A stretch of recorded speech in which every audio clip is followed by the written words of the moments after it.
ওহা Russian মাইয়া দিয়ে পাট খেতে মালিশ করার মজাই আলাদা। হালকা গুতি মারা গেছে, তোর বাপ কদম রে তুইলা লইয়া গেছে। কদম আবারও বদমাসি লাগাইলো, এইবার কদম তোর কোনো রেহাই নাই।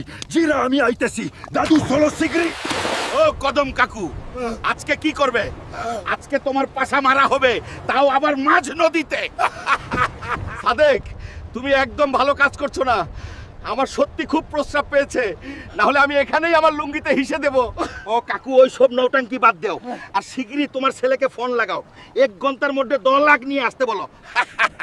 হালকা, নাও তো অনেক দূরে, ওখানে আমরা পৌঁছাবো কি করে?